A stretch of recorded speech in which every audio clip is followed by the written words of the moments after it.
Hey guys, in this video I'll be talking about the recently amended Enemy Property Bill Act, the amendment it carries, and the controversies around it. Over the past few days, it has gained a lot of momentum. A lot of heat has been generated because of it with regard to this topic, and so it becomes a very important topic to discuss about. So, what is this? When was it first amended? And what has happened recently is what I'll be discussing about in this video.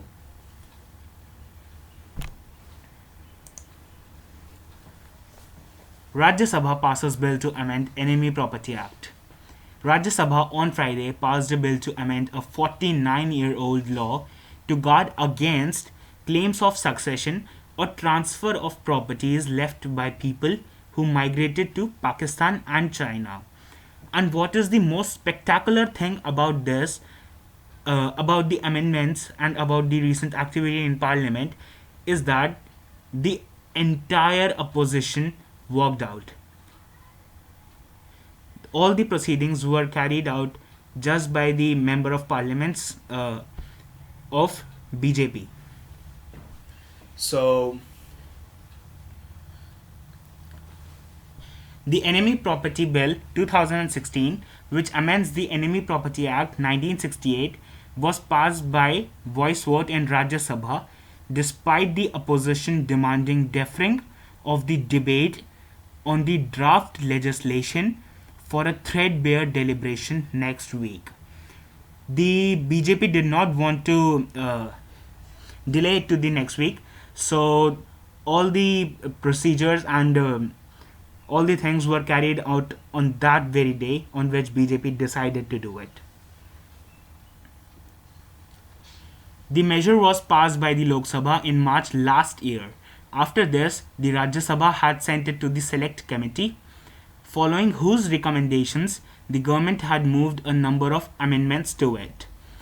After the amendment bill was passed by a voice vote by the Rajya Sabha on Friday, it was returned to the Lok Sabha for final passage just before it was adjourned for the day.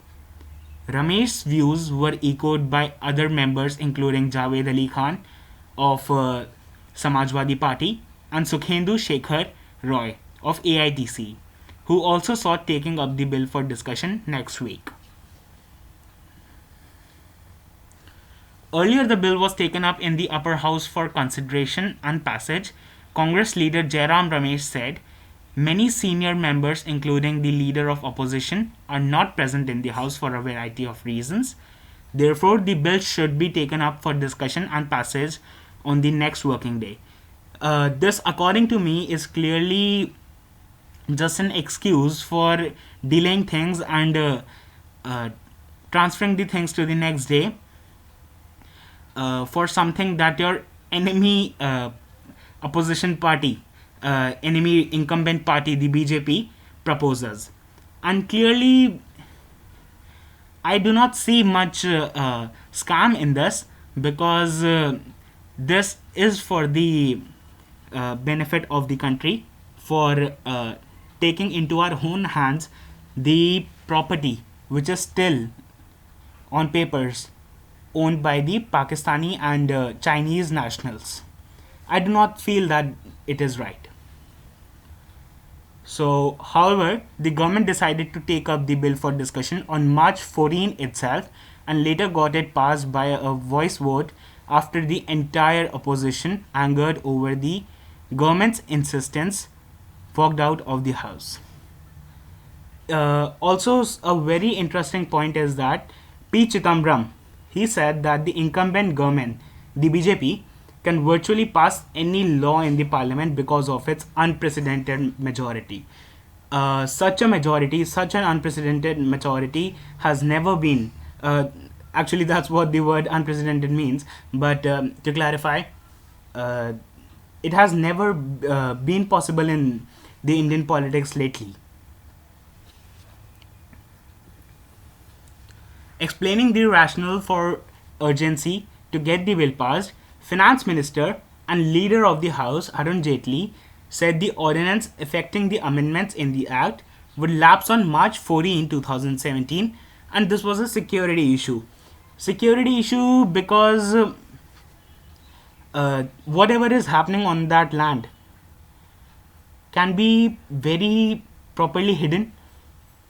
What the Pakistani and Chinese nationals want to do on that land cannot be intruded by the government as freely can be done to a Indian citizen, to Indian citizen's land. Also, the nationals who are holding land in here are pretty wealthy and powerful. So, of course, the government won't care about such people, but of course, there's a pressure on the lower people at the lower levels.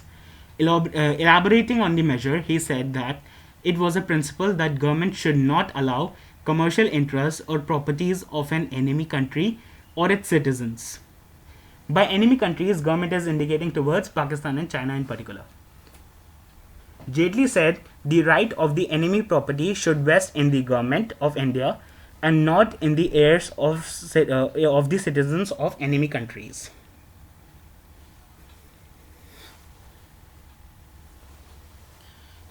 Despite repeated requests by opposition members, the government took up the bill, which was passed after a brief discussion in the absence of any opposition member. So, as I was saying earlier, this is the most spectacular thing that has ever happened in the parliament. And I would not say that it is amazing, but because when everyone is there, any chance, any scope, any fault is able to be pointed out. What the opposition could have done is they could have pointed out some more flaws in it to delay it rather than walking out. So the government was so determined to pass the bill today, that very day, that over half dozen ministers were present in the house to ensure its smooth sail. It's really rare of such a great number of ministers to be present on a single day, actually. So, Home Minister Rajnath Singh, who was supposed to reply to the debate on the bill, did not say much, observing that the leader of the house has already explained about it in detail and there was no need for his explanation. The lower house had passed the bill through a voice vote after amendments passed by the Rajya Sabha earlier were incorporated. The upper house had passed bill on Friday. So, as stated before, the bill seeks to just amend a 49-year-old act so that we can rule out the nationals of China and Pakistan who are still holding land in India. The bill clearly guards the successors of those who migrated to Pakistan and China during partition from claiming properties left behind in India. The bill amends the Enemy Property Act 1968, enacted after the 1965 Indo-Pakistan War. Enemy property refers to any property belonging to or held or managed on behalf of an enemy subject, or an enemy firm. What is important here is enemy firm. What we just assume is enemy land, but enemy firms are also subject to this rule. 5 ordinances on the bill have been promulgated in the past years. The last of these ordinances would have expired on Tuesday. There have been 5 ordinances that have been presented in front of the Indian citizens. The Indian citizens, and the last of these would have expired on Tuesday. So this is the main reason why the government was so determined to pass the bill on that very day. So who are the main people who are going to suffer? Amir Muhammad Khan, the heir of an erstwhile, Raja of Mahmudabad, who is contesting a case in the Supreme Court for ownership of over 900 properties in Uttar Pradesh and Uttarakhand.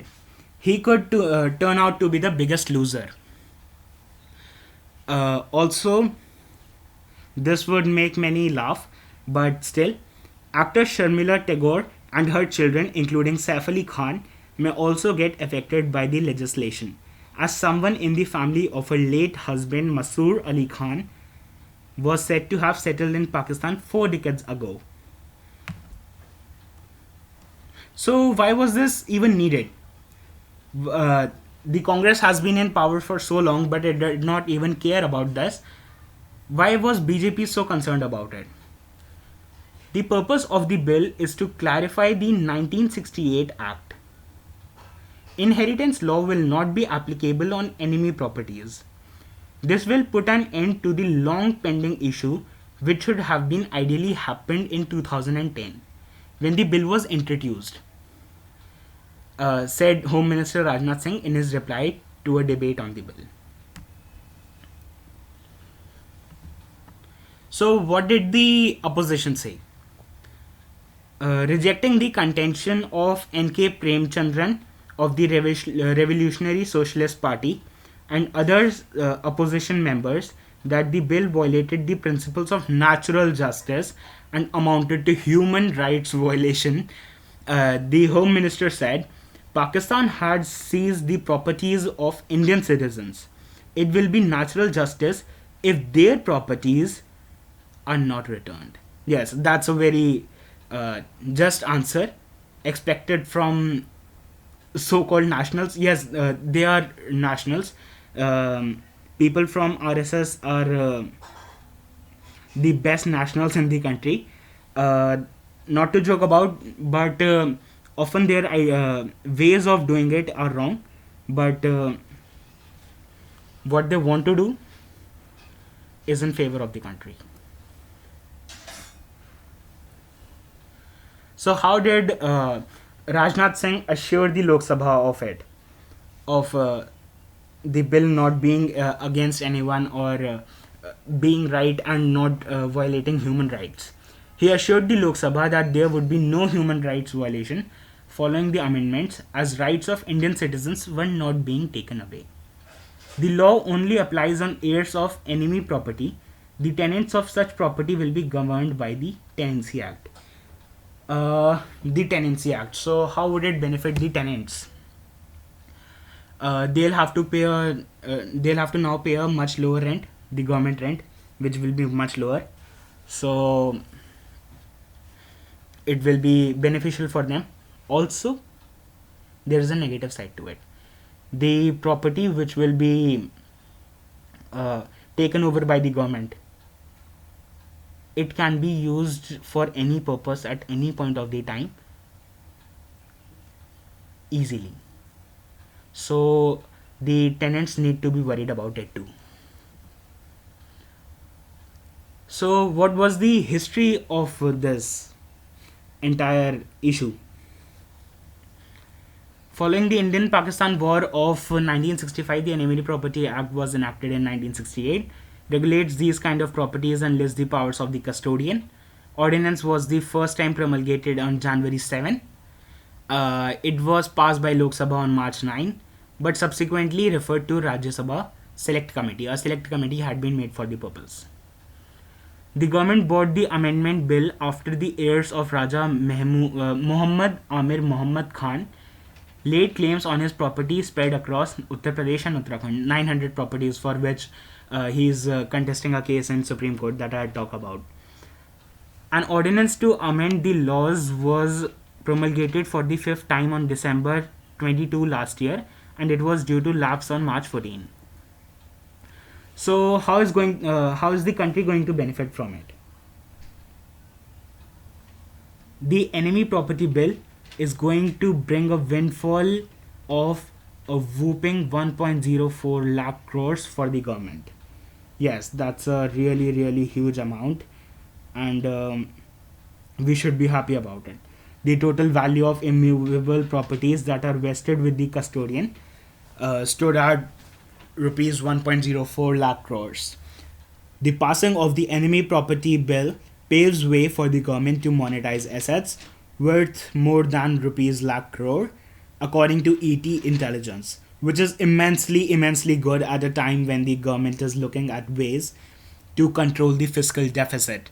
We all know that how badly the country is suffering from fiscal deficit, because the main reason for the fiscal deficit has been our need for oil. We are still a developing nation and we need oil, and that is still the major reason why we have such a great fiscal deficit. The amendment now empowers the custodian of the enemy property to sell such assets, which wasn't permitted under the old Enemy Property Act. So this is what the tenant should be worried about. The official appointed under the 1968 Act was entrusted with the custody, management, and administration of assets deemed enemy property after the India-China War of 1962 and the wars with Pakistan in 1965 and 1967. You must be remembering that. You must not be remembering that, but you will know about that. The authority under the Home Ministry can now sell these properties. So, how bad was the earlier condition? Earlier, there were 9,280 immovable properties belonging to Pakistani nationals over a span of 11,882 acres. That's a huge area. Even Amway has orchards of 6,000 acres, so double of it. Movable vested properties consist of shares in 266 listed companies valued at 2,610 crores, shares in 318 unlisted companies valued at 24 crores, gold and jewelry worth 0.4 crores, bank balances of 177 crores, investment in government securities of rupees 150 crores, and investment in fixed deposits of rupees 160 crores. We are seriously going to gain a lot. So, how rigid is it? Civil courts are barred from adjudicating on matters pertaining to enemy properties, with succession laws not applicable to these. The Select Committee report elaborates on the rationale of the amendment. Also, the previous slide I was talking about, the properties that were that belong to the enemy fellows were in West Bengal, Assam, Meghalaya, Tamil Nadu, Madhya Pradesh, Rajasthan, Karnataka, and Delhi. So, as I have talked about the bright side, also there is a dark side. There's a dark side to everything, actually. India's new enemy property law unfairly targets Muslims. So, this is what the analysts believe. According to some analysts, the Amendment Act is particularly against Muslims. Pakistan enacted a similar law at the time and seized properties of those who left for India. The amended law, which would apply retrospectively, extends the definition of enemy to include legal heirs of declared enemies, even when the heir is an Indian citizen. For example, Saif Ali Khan, or of a country not deemed to be an enemy. When the families are citizens of the country, how can the government consider them to be enemies and take away their rights of succession? So, this is what Hussain Dalwai asked, a member of India's upper house of the parliament. So, this is what he believes. It's totally up to you guys what you think about it. It is against the constitution and it targets Muslims unfairly. He believes that the Indian government has said that the amendments are in larger public interest and will plug loopholes to ensure that the enemy properties worth lakhs of crores, actually thousands of crores, and a lakh of crores, do not revert to the enemy or enemy firm. The Supreme Court of India ruled in 2005 that legal heirs who are Indian citizens can reclaim so called enemy property, following decades of petitioning by the family of the erstwhile Raja of Mahmudabad, who left India after the partition in 1947. But the amendment also barring civil courts from hearing disputes related to enemy property was passed late on Friday by the upper house. And all this happened without any person of opposition in the house. India's large Muslim minority, which makes up 13% of the population, lags the national average on land ownership and faces bias when buying or renting properties. The number of properties with the custodian of enemy property has risen to about 16,000 from 2100. 16,000 from 2100 a few years ago, nearly all taken from Muslim families, and are estimated at more than 1 trillion Indian rupees, which makes $15 billion. That's nearly half the wealth of Mr. Mukesh Ambani. The idea of the bill seems to be to deprive Muslims of their right to ancestral property that the state seized, said Anand Grover, a rights lawyer who argued the case before the Supreme Court.